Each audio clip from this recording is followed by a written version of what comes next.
Un ordinateur ou un téléphone portable connecté au réseau Internet. Téléchargez l'application et le tour est joué pour commencer à trader avec la crypto-monnaie. En 2024, on comptait environ 600 millions de personnes, soit près de 7% de la population mondiale qui utilisait la crypto-monnaie. Au Burkina Faso, quelques personnes s'intéressent de plus en plus à cette monnaie numérique. Parmi eux, cet étudiant. Je peux dire que c'est quelques personnes en tout cas l'utilisent, mais ils l'utilisent pour des échanges. Mais en gros, je ne pense pas qu'au Burkina, la majeure partie de la population connaisse la crypto-monnaie, mais quelques personnes en tout cas utilisent et j'en connais plusieurs aussi. Contrairement au dollar, à l'euro ou au franc CFA contrôlé par des banques centrales, la crypto n'a pas de mainmise. Disons qu'elle n'est pas centralisée. Enfin, c'est ce que ses utilisateurs expliquent. C'est comme une immense étendue d'eau dans laquelle baignent des millions de poissons. Pour pêcher avec son filet ou sa nasse, il faut acheter ce qu'on appelle des bitcoins ou des sous-monnaies comme Ethereum. Ensuite, comme un entrepreneur qui fait du business, il faut placer cet argent en bourse tout en regardant la cotation.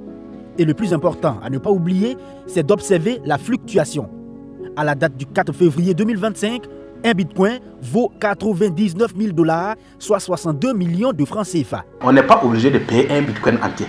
Il y a ces sous-unités qu'on appelle des satoshi, 0,0 combien. Par exemple, bitcoin aujourd'hui, c'est le moment de la prise des profits. Mais il y a d'autres crypto-monnaies qui sont sous-évaluées. Là, je parle comme la bourse en général. Il y a des bons projets de crypto-monnaies qui sont sous-évalués jusqu'à présent, qu'on doit acheter et puis les surveiller.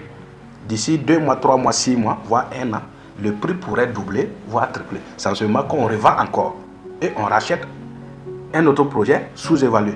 Quand ce projet vient à être surévalué, on revend encore. Grosso modo, voici comment la crypto-monnaie fonctionne, grâce aussi à un système informatique appelé blockchain. De plus, les transactions sont faites de façon rapide à travers le monde et sans intermédiaire, comme dans les banques classiques. Lukman Badini fait partie de ceux-là qui côtoient cette monnaie. Bien que l'explication donnée semble accessible, son usage appelle à plus de connaissances selon lui. Bon, au Burkina, la majeure partie n'ont pas connaissance de ça, puisqu'ils n'ont jamais eu affaire à ça. D'abord, il faut des formations pour permettre aux gens de découvrir qu'est-ce que la crypto d'abord. Et quand on parle de formation, il s'agit d'aller à la découverte des fondamentaux de la crypto-monnaie. Comment y investir? Avec quels moyens? Et c'est justement ce qu'a fait Abdourachad Seydou, lui qui est consultant dans les métiers du numérique. D'abord, avec 2 600 000 francs. Et effectivement, au bout de quelques jours, j'ai quand même pu avoir plus de 30%, ce qui revient à environ 4 à 5 millions de francs CFA, à moins de 2 semaines. Donc pour moi, c'était vraiment quelque chose de très sérieux. L'autre formateur, Mamadouto, soutient également que les bénéfices sont palpables. Voilà, je prends un exemple, quelqu'un qui mise 100 $ sur une bonne crypto-monnaie. En moins de 6 mois, il peut se retrouver avec des 100 $. Avec la crypto-monnaie, on peut investir à partir de même 10 000 francs. Et jusqu'à, oh là là, c'est chacun avec ses. Depuis mes 10 années d'expérience, nous, on se fait des bénéfices en moyenne entre 50% à 100% par an. Comme quoi, il ne faut pas prendre l'argent, débrouiller des enfants pour venir miser. C'est de l'argent qu'on a dégagé pour entreprendre. Malheureusement pour le formateur dans les métiers du numérique, avant de détenir ce titre, il a vécu une amère expérience quand il avait placé une somme de 2 600 000 francs pour avoir des bénéfices. Le gros problème avec ces cryptos, c'est que les valeurs ne sont pas fixes. Pour moi, je m'attendais à ce que ça augmente encore.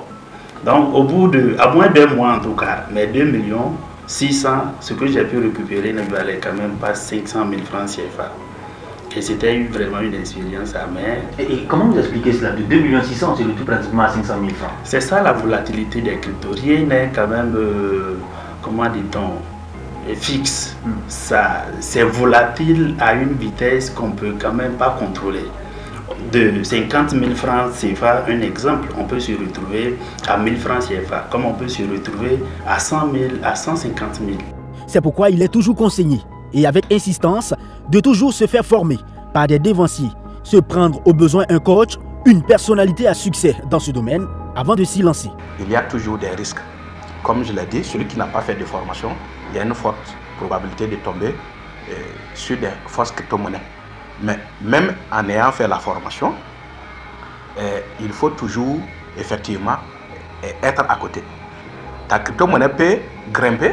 Si tu n'en es pas, ça peut revenir encore en bas et tu n'auras pas gagné et les autres auront gagné. Donc, on surveille effectivement un peu quand même comme toute autre activité.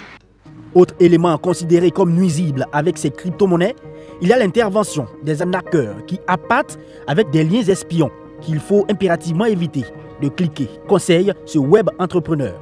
Évitez aussi d'acheter la crypto-monnaie avec des inconnus. L'achat de la crypto-monnaie n'est pas encore régulé au Burkina Faso et donc pas disponible dans des banques ou ailleurs.